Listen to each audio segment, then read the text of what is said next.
Hello friends, आपके साथ इस वीडियो में मैं बात करने जा रहा हूँ यस बैंक के एफपीओ से रिलेटेड।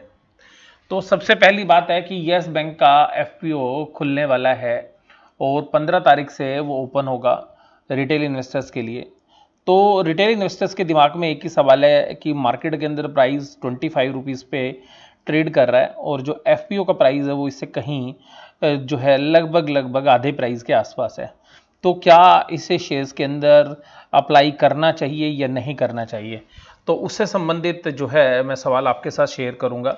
दूसरी बात जो है सवाल मन में आ रहा है कि सर क्या ये जो शेयर्स नीचे के प्राइस पे इशू होंगे तो क्या उसके बाद ये शेयर प्राइस घटकर उसी के आसपास तो नहीं आ जाएंगे। तो देखिएगा मैं इन सभी सवालों के साथ आपके साथ जो है बात करूंगा। देखिएगा जो यस बैंक का एफपीओ है, सबसे पहली बात फॉलो ऑन पब्लिक ऑफर होता क्या है। तो देखिएगा ये एक तरीके का ऑफर है जो कि एग्जिस्टिंग कंपनी जो कि वास्तव में बाजार में लिस्टेड है, यानी कि स्टॉक मार्केट में जो लिस्टेड कंपनीज हैं वो इस रूट को अप्लाई करती हैं और वो बाजार के अंदर जो है शेयर्स अपने सेल के लिए या नीलामी के लिए ऑफर करती हैं कि इन प्राइस के ऊपर अगर आप चाहें तो हमारा शेयर खरीद सकते हैं। तो यहाँ पर जो शेयर का प्राइस फिक्स किया गया है वो 12 रुपये से 13 रुपये के बीच में रखा गया है, यानी कि आप 12 से 13 रुपये के बीच में जो है इससे शेयर्स के प्राइस के ऊपर बिड कर सकते हैं। तो अल्टीमेटली यहाँ पर जो आप बिड करेंगे वो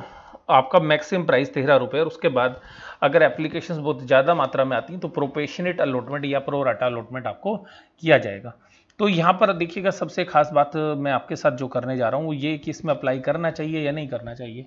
देखिएगा बैंक अभी अगर फाइनेंशियली मुझसे पूछेंगे तो काफ़ी वीक है फंडामेंटली, और जिस तरीके से पूरा एपिसोड अब जो पिछले एक साल के दौरान रहा, और मैं अपनी वीडियो के माध्यम से भी जो है आपको बार बार अलर्ट करता भी रहा, और रवनीत गिल जी के जिस तरीके के एक्शंस थे और जिस तरीके से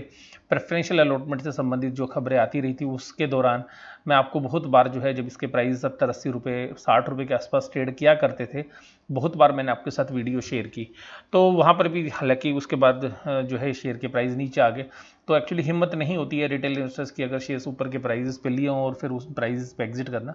और जनरली हम एवरेज का जो है प्रिंसिपल अप्लाई करते हैं और उसकी वजह से जो शेयर्स के प्राइजेस हैं वो तो एवरेज हो जाते हैं नीचे की तरफ, लेकिन क्वांटिटी बहुत बढ़ जाती है। तो रिटेल इन्वेस्टर शायद इस बैंक में काफ़ी ज़्यादा बड़ी मात्रा के अंदर फंसा हुआ है और उसको एग्जिट रूट भी नहीं दिया गया। और एग्जिट रूट क्यों नहीं मिला आप देखिएगा, सबसे खास बात क्योंकि जो एवरेज प्राइस हैं बहुत ज़्यादा है शेयर्स के जो भी रिटेल इन्वेस्टर्स के पास, और क्वांटिटी बहुत ज़्यादा हो चुकी है। और दूसरी बात, एक बार शेयर प्राइस जो है मोरेटोरियम की खबर के बाद और जो एसबीआई का जो प्रपोजल था बैंक को टेक ओवर करने का उसके बाद भी देखिएगा यहाँ पर जब लॉक इन जो है लगा दिया गया था शेयर्स के ऊपर, उसके बाद शेयर्स के प्राइस ऊपर की तरफ मूव करे थे। वो फ्यूचर्स एंड ऑप्शन में सेटलमेंट की वजह से हुए थे, क्योंकि जो शेयर्स जो शॉर्ट्स पोजीशन थी उनको अपनी पोजीशंस कवर करनी थी और उनके 75% जो शॉर्ट्स पोजीशंस बनी हुई थी उनके पास शेयर्स ही नहीं थे टेंडर करने के लिए। तो अल्टीमेटली इस पूरे एपिसोड्स के अंदर जहाँ पे शॉर्ट सेलर्स को जबरदस्त नुकसान हुआ था यस बैंक के अंदर, वहीं देखिएगा कि रिटेल इन्वेस्टर्स भी ऊपर के प्राइस से फंसा हुआ है। अब यहाँ पर वो रिटेल इन्वेस्टर ये पूछ रहा है कि क्या हमें इस शेयर्स के लिए अप्लाई करना चाहिए या नहीं करना चाहिए। देखिएगा मैं इस मुद्दे पर तो आपके साथ बात करूंगा ही करूंगा, लेकिन देखिएगा इस पूरे एपिसोड के अंदर कहीं ना कहीं हमें ऐसा लगता है कि येस बैंक की वजह से डिपॉजिटर्स को छोड़ के बाकी सभी के साथ कहीं ना कहीं जो है नुकसान जो है हुआ है, जो भी इस बैंक के साथ जुड़े हुए थे। चाहे आप उसमें देखिएगा जिनके पास उसके बॉन्ड्स थे वो बॉन्ड्स जो है राइट ऑफ कर दिए गए, उसमें उन बॉन्ड होल्डर को नुकसान हुआ, जो आप शेयर होल्डर्स थे उनको नुकसान हुआ, और वास्तव में जो लोग बाद में आए थे जो बैंक्स नई एंट्री की थी जिन्होंने 10 रुपये के प्राइजेस पर, और उन लोगों ने अपने जो है जो लॉक इन पीरियड वाले शेयर्स थे उनको छोड़कर बाकी जो शेयर्स उन्होंने बेच दिए और उन्होंने तो लगभग अपनी कॉस्ट भी रिकवर कर ली। तो क्या यहाँ पर हमें अप्लाई करना चाहिए या नहीं करना चाहिए। तो देखिएगा सबसे पहली तो मैं इसके बारे में आपको जो सूचनाएं दे रहा हूँ वो पहले आप समझ लीजिएगा कि देखिएगा इस के जो इशू प्राइस हैं उससे संबंधित खबरें क्या हैं कि ये 15,000 करोड़ का जो है आप देखिएगा एफपीओ आ रहा है, जिसमें 15,000 करोड़ में से 200 करोड़ जो है एम्प्लॉयज़ के लिए जो है रिजर्व कर दिया गया है। तो केवल 1,300 करोड़ बचेगा 13,000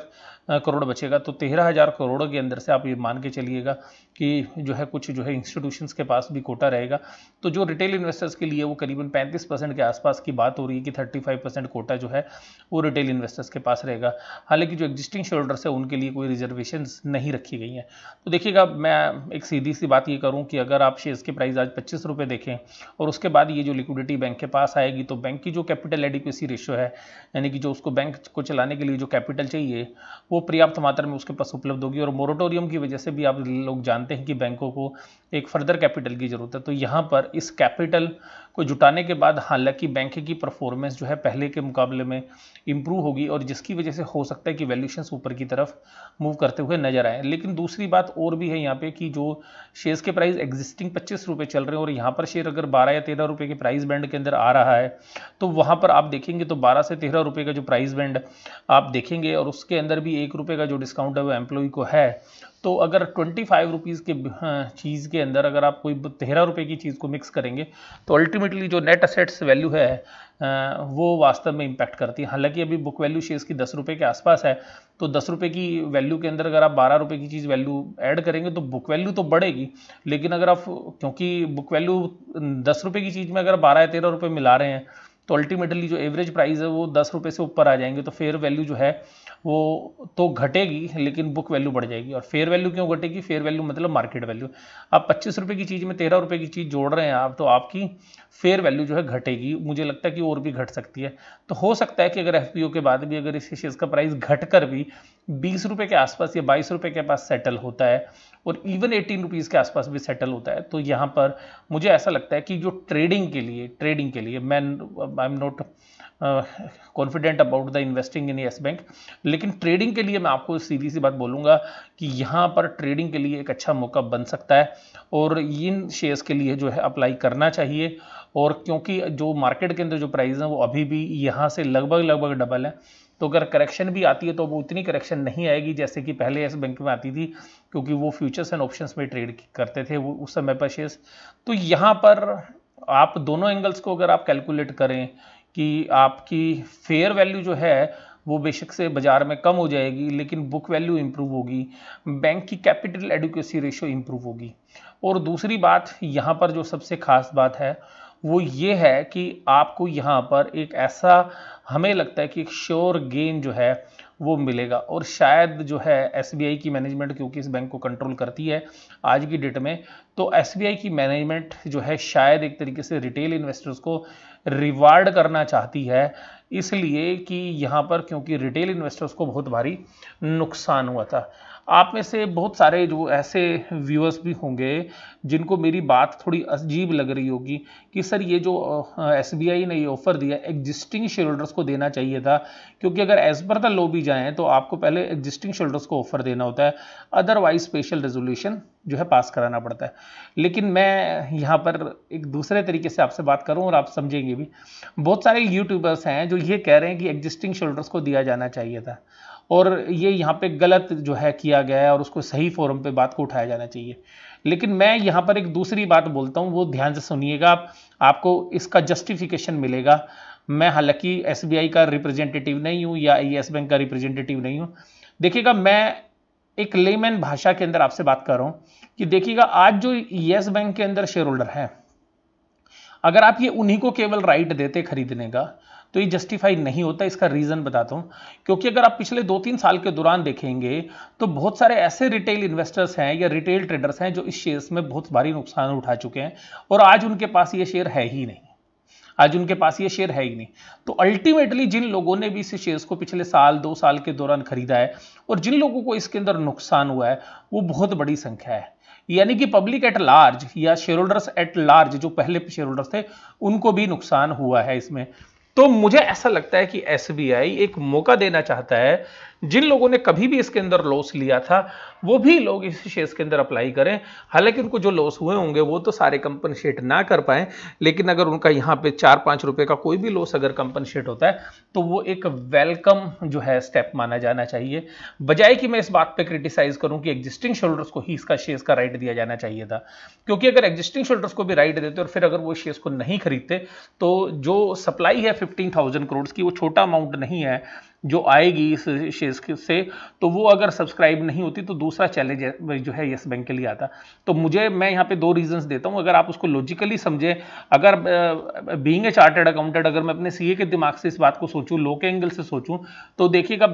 पूरे के पूरे लॉ की प्रोसेस को फॉलो किया है, क्योंकि वहां पे भी स्पेशल रेजोल्यूशन पास कराकर आप किसी को भी शेयर दे सकते हैं। तो वो यहाँ पे पूरी जो लीगल फॉर्मेलिटीज है उनको पूरा किया गया, इसमें कोई डाउट नहीं है। अगर कुछ यूट्यूबर्स आपको बोल रहे हैं कि जी लीगल फ्रेमवर्क को देखा जाना चाहिए था, तो लीगल फ्रेमवर्क बिल्कुल क्लियर है। मैं ये बात आपको बताता हूँ कि इतना बड़ा बैंक है एसबीआई भी और यस बैंक भी, उन्होंने इस बात को समझा है। दूसरी बात देखिएगा, मैंने आपको जो 2 बातें बोली हैं कि एक पब्लिक एट लार्ज जो है वो इसमें कहीं ना कहीं फंसी हुई है, तो उनको एक तरीके से रिवार्ड करना चाहता है बैंक, इसलिए मैं ये कहूंगा कि इस फेज में आपको जरूर से जरूर सब्सक्राइब करना चाहिए। Only for the trading, not for long term investment, आप ध्यान रखिएगा, क्योंकि लॉन्ग टर्म पे मैं बुलिश नहीं हूं अभी भी इसमें कि बहुत अच्छा है और मैं इस स्पेस के अंदर इस बैंक पे, क्योंकि अभी ये सरकारी बैंक की कैटेगरी में, आप इसको प्राइवेट बैंक मत समझिए आप, क्योंकि इसकी कंट्रोलिंग स्टॉक एसबीआई के पास है और एसबीआई का controlling stock government of India के पास है। तो पहली बात मैंने आपको बोली कि पब्लिक एट लार्ज में जो है उसको इंसेंटिव देना चाहती है, क्योंकि कोई ना कोई जो है ट्रेडर्स है, जो मोस्टली ट्रेडर्स जो हैं इसके अंदर फंसे हुए थे, और कोई ना कोई जो भी इसके अंदर कभी ना कभी फंसा हुआ होगा। कुछ मेरे जैसे लोग हैं जिन्होंने कभी यस बैंक नहीं खरीदा, हो सकता है कि उस तरीके के लोग बचे हुए हों, लेकिन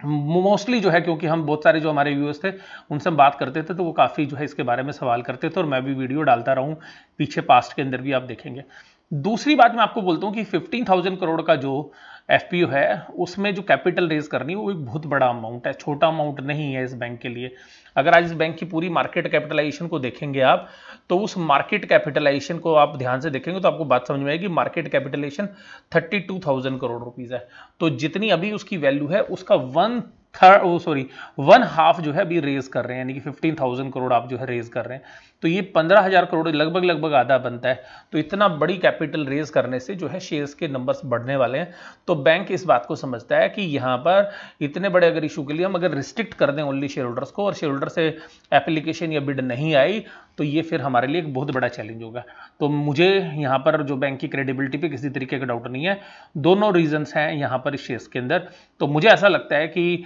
फॉर द ट्रेडिंग पर्पज इस शेयर्स में जरूर से जरूर आपको सब्सक्राइब करना चाहिए। और इसकी डिटेल मैं अब आपके साथ शेयर करता हूं कि जुलाई 15 से जुलाई 17 के अंदर जो है ये प्रोसेस होगी, और बुक बिल्डिंग प्रोसेस के थ्रू जैसे आप आईपीओ में पैसा लगाते हैं सेम उसी तरीके से आप यहाँ पर अप्लाई करेंगे। उसके बाद यहाँ पर जो शेयर्स की फेस वैल्यू वो 2 रुपये है, 12 से 13 रुपये का प्राइस बैंड है, यानी कि कैपिंग 13 रुपये पे, 1 रुपये का एम्प्लॉय का डिस्काउंट है, शेयर होल्डर का नहीं है। अभी बाजार के अंदर 25 रुपये 50 पैसे का भाव है, तो आप ध्यान से समझिएगा। तो इस तरीके से यहाँ पर ये जो छोटी सी प्रोसेस है, जिनके पैसे ब्लॉक होंगे वो जो है 22 तक जो है फाइनलाइजेशन हो जाएगा, रिफंड जो है वो 23 को होगा, और शेयर डीमैट में क्रेडिट हो जाएंगे 24 को, और इसकी जो लिस्टिंग होगी वो जुलाई 27 से शेयर्स जो है ट्रेड करना शुरू हो जाएंगे। तो सिंपल सी बात यहाँ पे कि ये जो एफपीओ का जो साइज है वो काफ़ी बड़ा है, और 1000 शेयर्स के मल्टीपल्स में आप शेयर अप्लाई कर सकते हैं। मैक्सिमम 15,000 शेयर्स के लिए आप अप्लाई कर सकते हैं, यानी कि 15 लॉट के लिए। तो ये सारी जानकारी मैंने आपके साथ शेयर की, और मैंने आपको रीजंस भी बताया कि क्या रीजंस हैं